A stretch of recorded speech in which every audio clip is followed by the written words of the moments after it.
So now Tata technologies limited. अब देखिए यहाँ पर लिस्टिंग गेन्स तो आपको पता ही है कि 160% का listing gains, phenomenal listing gain आपको देखने को मिला। लेकिन उसके बाद लोग और एक्सपेक्ट कर रहे थे कि यहाँ पर 1500 से 1600 रुपए पर ट्रेड करेगा सेकेंड डे, और लेकिन उल्टा देखने को मिला। 1220 पर क्लोजिंग हमें देखने को मिली। 8% की गिरावट इस स्टॉक के अंदर हमें देखने को मिली है। ऑलमोस्ट लोअर सर्किट के पास ये स्टॉक खड़ा है। तो अभी यहाँ पर एकदम चेंज कैसे हो गया ये सब, क्योंकि लोगों का कहना है कि ये ग्रोथ स्टॉक है और ग्रोथ स्टॉक का पी रेशियो बहुत हाई होता है, यानी कि वैल्यूएशन हाई रहती है। लेकिन कहीं ना कहीं एक बबल बन रहा है मार्केट के अंदर, और अगर आपने उस बबल को समझ लिया तो आप अच्छे से समझ सकते हैं कि आपको होल्ड करना चाहिए या नहीं करना चाहिए। इस बात को आपको समझना पड़ेगा। तो देखिए, एक कड़वी बात यह है कि 160% का लिस्टिंग गेन्स कोई पचा नहीं पा रहा। ये एक रियलिटी, ये फैक्ट है। आपको फिनोमिनल ये चीज़ देखने को मिली है। 160% मायने रखता है। कम से कम आपको 1 साल, 1.5 साल, 2 साल, 3 साल तक लग सकते हैं किसी स्टॉक के अंदर 160% का गेन्स पाने के लिए। और जब आपको 3 दिन में ये मिल रहा है तो आपको बुक करने में प्रॉब्लम है, जबकि आपको पता है कि यस, वैल्यूएशन काफ़ी हाई है। इवन आप किस जगह पर आप बेचने के लिए तैयार है, ये एक बहुत बड़ा पॉइंट है। और क्या हो जाएगा कुछ क्वार्टर्स के अंदर कि इतना जल्दी कि ये इसके जो वैल्यूएशन है वो बहुत ही कंफर्टेबल आपके लिए हो जाएंगे। तो ये बहुत बड़ा पॉइंट है। हर चीज को पकड़कर मत बैठिए। एक हाइप होती है, जगह जगह लोग बात करते हैं, लेकिन उसके बाद बात करने के बाद भी अपोजिट हमें चीजें देखने को मिलती है, और उस वक्त हमें समझ में नहीं आता। 160% मायने रखता है।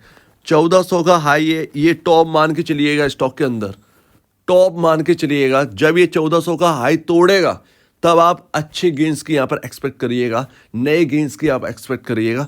आसान नहीं है 1400 के ऊपर निकलना, टिक पाना। निकल भी जाए, टिक पाएगा या नहीं टिक पाएगा, ये भी बहुत सवाल रहते हैं। सेकंड डे आपको पता ही चला ही, 5 मिनट के अंदर इतनी बड़ी सेलिंग आई है। 5 मिनट की कैंडल आप उठा के देखिएगा, सीधा सीधा आपको समझ में आ जाएगा। तो बहुत बड़ी यहाँ पर जो है गिरावट है। 1200 रुपये जो ओपनिंग प्राइस थी इस स्टॉक की, आप उसको यहाँ पर ध्यान में रखिए। 1200 से नीचे ट्रेड करना स्टार्ट करेगा कुछ देर तक तो कहीं ना कहीं सेलिंग और बढ़ती हुई नजर आ सकती है, ये ध्यान रखिएगा। तो अभी हाल फिलहाल में एक बहुत ही ज्यादा यहाँ पर कंफ्यूजिंग वाली बात चल रही है टाटा टेक के अंदर। आप चार्ट पर देखकर बहुत सारी चीजें समझ नहीं सकते, क्योंकि 2 ही दिन हुए हैं लिस्टिंग के। आप कुछ भी यहाँ पर जो है समझने के लिए मिलेगा ही नहीं। तो देखिए, यहाँ पर बात सबसे पहले मैं करूंगा कि ग्रोथ स्टॉक का पी रेशियो हाई क्यों रहता है। देखिए, यहाँ पर ना एक इन्वेस्टर्स का यहाँ पर रहता है growth in earning and sales. लगातार जो फिनोमिनल ग्रोथ अगर कोई दे रहा है तो उसका पी रेशियो हाई रहेगा। ऐसे तो ग्रोथ तो सभी दे ही रहे हैं, हर कंपनी दे रही है। टीसीएस का यहाँ पर देखिए, इन्फोसिस का यहाँ पर देखिए, या आप एचसीएल टेक का देखिए, या विप्रो का देखिए, या और भी बहुत सारे स्टॉक्स हैं, ग्रोथ स्टॉक है। 3-4% का आपको क्वार्टर दर क्वार्टर ग्रोथ तो देखने को मिलेगा ही उनकी नेट सेल या प्रॉफिट में, इतना तो है ही। तो क्या उसकी वजह से आप पी रेशियो हाई पर ट्रेड करने लगेगा वो स्टॉक? ये बहुत बड़ी बात है जो मैं आपके सामने कर रहा हूं। आपके सामने एक चश्मा रखा हुआ है, उस पर लिख दिया गया है कि ग्रोथ स्टॉक, और आप उसको पकड़कर बैठे हैं।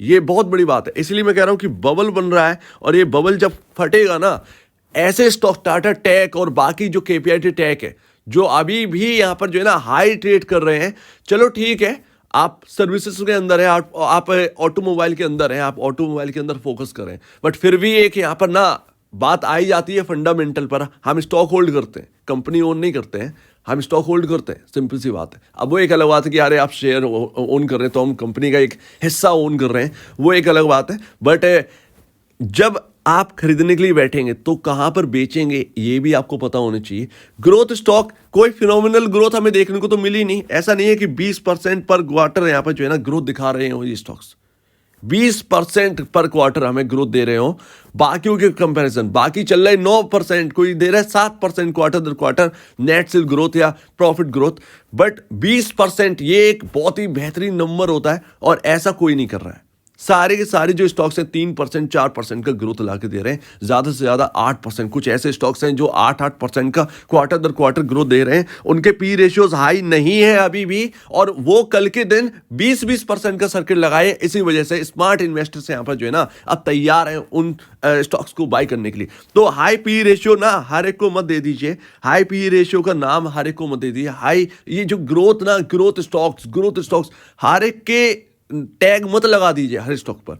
तो आप अगर ऐसा करेंगे तो आपके लिए अच्छा नहीं रहेगा। तो ये आप समझिए, बाकियों को करने दीजिए, आप तो एटलीस्ट समझिए।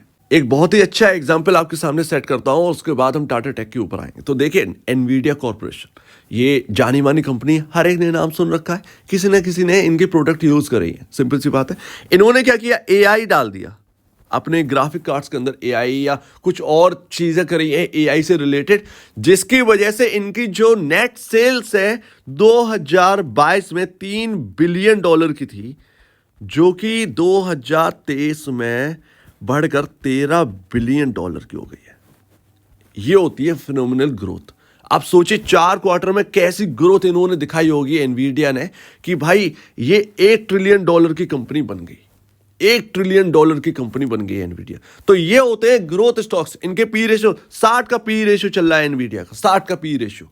अब आप समझ जाएंगे कि ग्रोथ स्टॉक्स क्या होता है। फिनोमिनल ग्रोथ रहती है उनके अंदर, हर एक को ग्रोथ स्टॉक का टैग नहीं मिल जाता है। तो ये ध्यान रखिएगा, मार्केट, अपने मार्केट में क्या होता है, हर स्टॉक को ग्रोथ स्टॉक, जो हाई पी रेशियो पे, अरे ग्रोथ स्टॉक है, वो ग्रोथ स्टॉक है, अरे ग्रोथ तो देख लीजिए। तो वो यहां पर आपको समझना पड़ेगा एनवीडिया कॉर्पोरेशन क्यों इतनी बड़ी बनी, अचानक से 1 साल के अंदर इतना बड़ा स्टॉक के अंदर बूम कैसे आया। क्योंकि उनकी नेट सेल, नेट प्रॉफिट बहुत हाई चले गए, उनके बिजनेस में एआई आ गया। एआई का आने के बाद इतना बड़ा बूम हमें देखने को मिला, और एनवीडिया की जो प्रोडक्ट है वो हाई क्वालिटी बन गए। इवन इंटेल तक पीछे रह गया, इंटेल तक पीछे रह गया। दैट्स वाई एनवीडिया का स्टॉक इतना हाई पी रेशियो पर वर्क कर रहा है। इंटेल के कंपैरिजन, बाकी स्टॉक के कंपैरिजन, इनकी वैल्यूएशन $1 ट्रिलियन के ऊपर निकल चुकी है ऑलमोस्ट। तो ये सब चल रहा है एनवीडिया के अंदर। दैट्स वाई ये होते हैं स्टॉक्स। तो अभी टाटा टेक के अंदर जो मेजर प्रॉब्लम्स हैं वो है वैल्यूएशन। अगर हम रिटेल इन्वेस्टर्स की बात करें तो उनके लिए मेजर प्रॉब्लम जो है वो एक वैल्यूएशन पर्पस है। और यहां पर देखेंगे तो हाई पी रेशियो हमें देखने को मिल रहा है टाटा टेक के अंदर। दूसरा, प्राइस टू बुक वैल्यू देखिए तो 16.57 टाइम ऊपर वर्क कर रहा है अपनी बुक वैल्यू से ये स्टॉक। तो ये यहाँ पे अभी आपको देखने को मिल रहा है 80 का पी रेशियो देखने को मिल रहा है। तो ये रिटेल निवेशकों के लिए एक बहुत ही बड़े पॉइंट्स हैं जो कि नोट करने वाले हैं कि अभी आपके सामने ये प्रॉब्लम खड़ी है। अब ये क्या होगा आगे कुछ नहीं पता। क्या क्वार्टर दर क्वार्टर इनको इतनी अच्छी ग्रोथ देखने को मिल जाएगी कि ये 80 का पी रेशियो आपको 40 का या 30 का पी रेशियो देखने को मिले। अगर ऐसा नहीं मिलता है तो क्या होगा। केपीआईटी टेक का तो भैया पी रेशियो हमने कभी नीचे जाता वो देखे ही नहीं है। ये एक रियलिटी है और यही देखने को मिल रहा है। अब आगे क्या होगा, क्या ये एक बबल है। ये एक तरीके से यहां पर बबल फॉर्मेशन ही दिख रहा है। मिड कैप के अंदर कुछ स्टॉक्स देख लीजिए, वो भी ग्रोथ के नाम पर उन स्टॉक्स का पी रेशियो इंडस्ट्री पी से डबल वर्क कर रहा है। बहुत सारे स्टॉक्स हैं आपके सामने। फिर आ जाते हैं ये टाटा टेक, फिर आ जाता है ये केपीआईटी टेक, फिर आ जाते हैं ये टाटा एलेक्सी जैसे स्टॉक्स। ग्रोथ स्टॉक के नाम पर इनके पी रेशियो बहुत हाई चल रहे हैं। अचानक से गिरावट आ गई तो निवेशक फंसता हुआ ही दिखेगा, ना कि यहाँ पर जो है ना सुलझता हुआ दिखेगा। सिंपल सी बात है। तो मैं बस इतना ही कहना चाहूंगा। देखिए बुरा नहीं है टाटा टेक, लेकिन रिटेल के लिए जो वैल्यूएशन इस वक्त मिल रही है वो खरीदने लायक नहीं है, ये तो बात है। और अगर यहाँ पर गिरावट आई तो वो आप होल्ड कर रहे हैं तो आप देख लीजिए, क्योंकि 160% मायने रखता है रिटर्न। एटलीस्ट मैं ये नहीं कह रहा हूं कि पूरा बुक कर लो, पूरा बुक करना भी गलत बात है।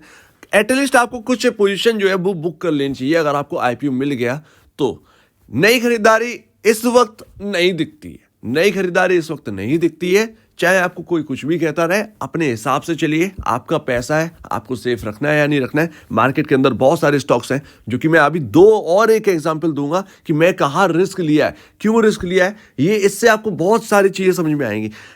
इन्वेस्टर को बस ये देखना है कि 80 का पी रेशियो आप बेचोगे कहाँ। अगर आपके पास ये जवाब है तो आप टाटा टेक के स्टॉक या कोई भी स्टॉक हो जो हाई पी रेशियो वर्क कर रहा हो उसे आप बाई करिए। टाटा टेक का यहाँ पर जो है ना सिर्फ नाम आ रहा है क्योंकि अभी लिस्टिंग है, बात सभी लोग कर रहे हैं इसीलिए।